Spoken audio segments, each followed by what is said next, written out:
What's going on, everybody? C4 here. Welcome to today's video where we get to meet all of our assumed offensive starters for the replacements. We've already done breakdowns of our special teams. On the weekend, we showed off the defense, and today we're going to be looking at all of our starters on offense. Now, I say assumed starters because after this video, we're going to jump into the preseason, and players can come and go. Injuries will happen, roster cuts will happen, so we're continually looking and trying to find the best players available. So if you still have yet to see a player that you think might have an honest-to-goodness shot at making the replacements, let me know in the comment section below. Maybe they'll get another look during the preseason. So without further ado, I'm very excited, starting with the offensive line and working our way back to introduce you guys to the offensive starters of the replacements.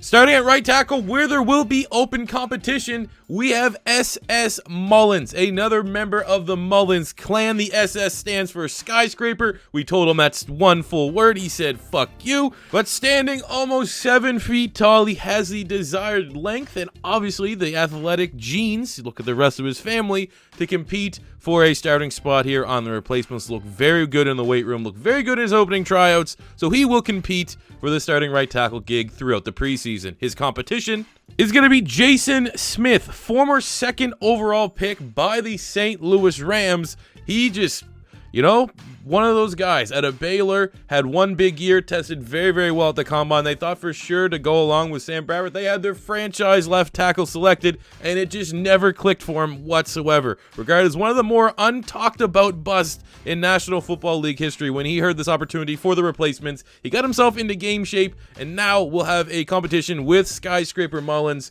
for the starting right tackle gig for the replacements. At right guard, we have Brendan LABATTE, 5-time CFL All-Star, 2013 Offensive Lineman of the Year, veteran presence that's coming in and should easily win the starting right guard spot, but we do have some open competition with a better athlete. But as far as mechanics and technique is concerned, he's established his game in the Canadian Football League and now finally getting his opportunity at the end of his career in the NFL. And his competition at right guard is Derrick Brounce, the brother of Buster Brounce, one of our starting defensive tackles. All we really know about him is that he's incredibly strong and, like his brother, was a member of the bodyguard service, the bodyguard team that went around with very famous rapper Kendrick Lamar.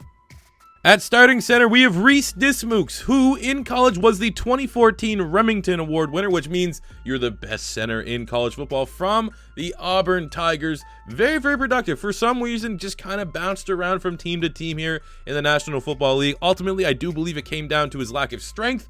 Now that he's been out of the league for a couple years, all he's done is worked on that strength, and we now think from his workouts, he has what it takes to put it all together and make a legit NFL run. His competition is MATTHIAS, one-time CFL All-Star from the Winnipeg Blue Bombers. Yes, that's a real place and a real team. He was really the only other center that came in, did have some football experience. Obviously, it is at the CFL, so it's somewhat limited, but he is some nice depth for our offensive line. And at left guard, we have Barrett Jones, who's a 3-time national champion with Alabama. He is a 1-time offensive guard of the year in college football, a 1-time center of the year, a 2-time All-American, and in 2015 got selected in the 4th round for the Rams. Kind of became a journeyman out of football, added some more strength, and we're excited to see and have him compete for the starting left guard job. His competition for left guard is Danny Watkins, a 2011 first-round pick of the Philadelphia Eagles from Canada, literally retired from the National Football League to become a firefighter. You cannot make this up. A first-round pick retired from the league to become a firefighter. Needs a little bit more money. When this opportunity came out to play for the replacements for one less NFL paycheck, he came back, looked good in tryouts, and will compete with Barrett Jones for the starting left guard job. Maybe we can even slide into right guard. At starting left tackle, we have STANLEY BRYANT, who's a 2-time CFL Offensive Lineman of the Year and a 4-time All-Star, one of the most accredited offensive linemen currently in the CFL, never getting that opportunity in the National Football League. Here he has it, starting at left tackle for the replacements. And his depth at left tackle is Jovan Olafoye, a 5-time CFL All-Star, 2012 Offensive Lineman of the Year. Just going all CFL here at left tackle because that is where we need to protect our quarterback. That is where we need the most experience. And going with two veterans that are accomplished in the CFL was the best move for Dan Snyder and the replacements. Moving to tight ends, where we are currently just having 2 on the roster. Maybe 1 potential spot will open, but we're starting with TRISTAN LINDQUIST, an LSU tight end, kind of a walk-on, but primarily is here because our starting quarterback was using him as his primary receiver during his workouts, during his entire comeback tour, and we just felt like at the tight end spot, might as well at least have some familiarity there with our starting quarterback. And the first really wow player that we were surprised showed up at tryouts is Greg Oden at starting tight end. Yes, that Greg Oden, the first overall pick in the 2007 NBA draft to the Portland Trail Blazers. He's been training in Mexico, getting stronger and healthier than ever, as that was kind of his Achilles heel in the NBA. Regarded as maybe one of the bigger busts of all time, a lot of people like to give him a pass because it was injuries that held him back, not just, being unable to convert and put all that college talent into the NBA. Now trying here at tight end, trying to become another one of these tight ends that have that elite basketball background. One has to question where his big Achilles heel was. Literally, maybe his Achilles heel. Can he stay healthy enough for a full 16 games? We'll find out. At wide receiver, starting with depth and special teams, we have Elon Mack from Eastern Oregon, a grinder wide receiver, not on a lot of people's boards, went undrafted. Kind of was working and thinking about that 9 to 5, showed up to the tryouts. We liked him as a gunner. We liked his ability maybe to develop as a receiver, so we brought him on to the replacements. Next at wide receiver, who we already met during the special team segment, is Brandon Banks as a return man as well as a wide receiver. One of the more electrifying players in the CFL, even getting up there in age a little bit. Formerly actually played with the Redskins at one point. So, we had a little bit of organizational familiarity there, but ultimately he is a return man first, but does offer us a little bit of juice in the receiving game.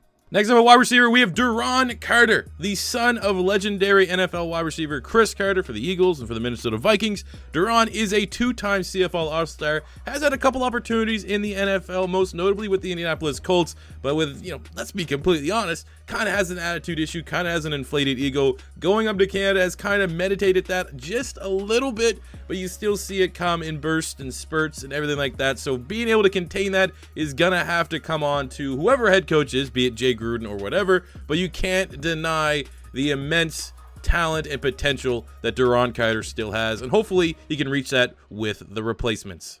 At wide receiver 3, we have Ryan Broyles, a former 2-time All-American for the Oklahoma Sooners, a second-round pick for the Detroit Lions in the 2012 draft.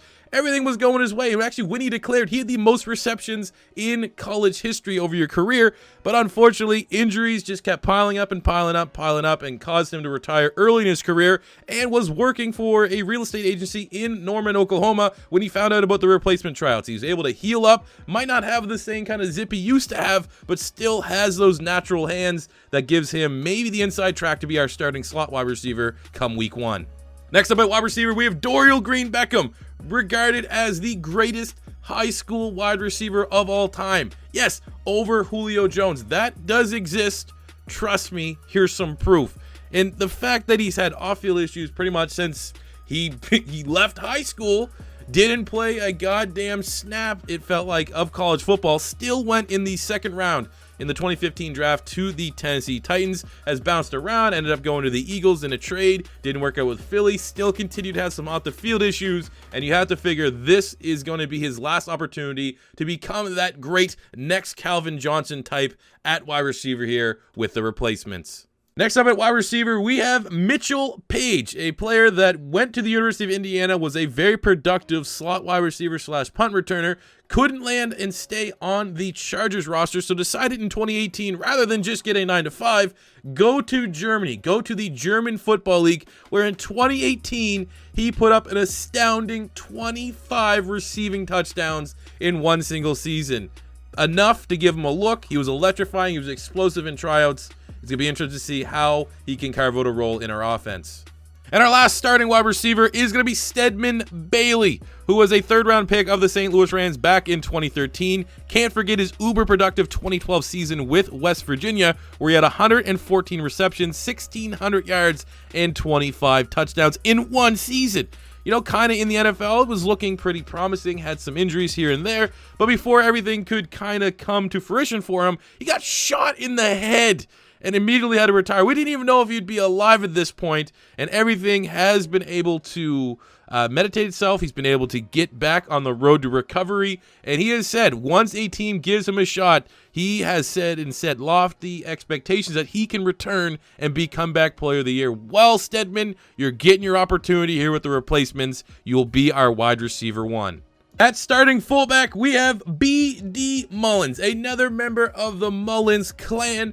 We've been told from various sources that the BD stands for balls with a Z deep. Balls deep Mullins, a power fullback. We really don't know a whole lot about him. We don't have any tape. Couldn't find any tape. Kind of got hostile when we asked him to provide some tape, but he came to tryouts. He was unstoppable in the goal line. So we said, you know what? The more Mullins, the merrier. Running back, looking at another German Football League player, we have SILAS, NACITA, who is most known for being the player that was ruled ineligible to play at the University of Baylor because he was homeless. One of the more moving and kind of discouraging stories, depending on how you want to look at it, from a couple years ago in college football. NACITA looked good during tryouts, enough so that we're going to bring him on as running back 3. At running back 2, we have Barry Sanders Jr., the son of the legendary running back Barry Sanders, and in my opinion, the greatest running back the league has ever seen. He spent time at Stanford and Oklahoma State, ended up going undrafted, and currently had a job for EA Sports. But when he found out through some, phenomenal Canadian YouTubers channel that there was open tryouts for the replacements, he said, screw you, EA. I'm not going to not work on developing any new features for franchise mode. I'm going to get an opportunity to finally make my dad proud and become an NFL running back. He will start out as our RB2. And our starter at running back is going to be Denard Robinson, most formerly the dual threat quarterback from Michigan, one of the best dual threat quarterbacks of all time, the cover athlete of the most iconic game going right now, NCAA 14. He went to the Jacksonville Jaguars, transitioned to running back, actually was kind of successful, but unfortunately for him, is when the Jags just weren't very, very good. Still stayed in football shape, was a member of the new AAF Football League, but when he found out he had another opportunity in the NFL, it was too good for him to pass up, and he will assume the role of our starting running back come the preseason. Now to the most important position, the quarterback spot. And our backup quarterback is a project taking an ultimate flyer, but the upside was far too great. We have Randall Cunningham II, son of legendary Philadelphia Eagle quarterback Randall Cunningham. He was a high school quarterback, only a 3-star, but in terms of a ceiling, his talent and just the amount of teams that want to bring him in as a project and make him the next great phenom was insane, but he decided to go to USC for track and field instead. So now this was his first opportunity post-college to have another opportunity to try his hand at quarterback, and we're going to bring him in as a very, very high upside backup project type player.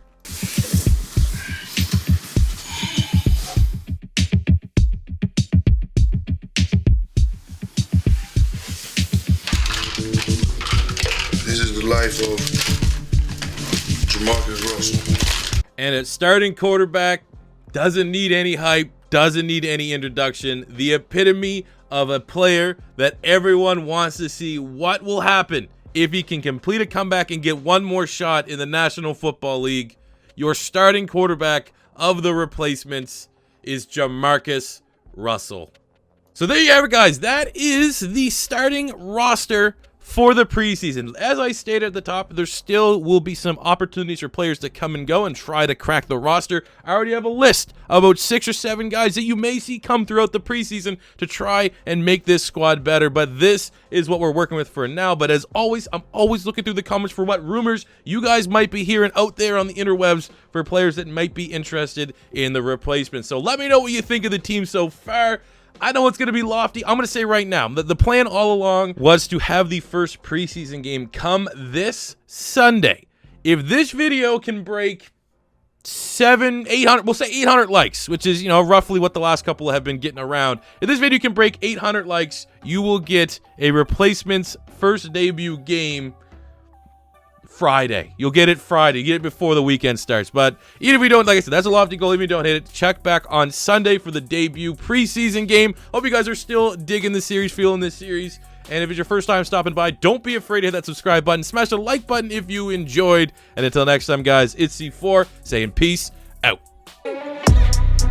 money I'm spending, I'm out and I'm shopping. You talking that shit, well you talking and talking. Look at my options, look at me dropping. Ass in the game, like who are you stopping? Not me, not me, not never. Not me, not me, not never. Not me, not me, not never. I'm way too clever.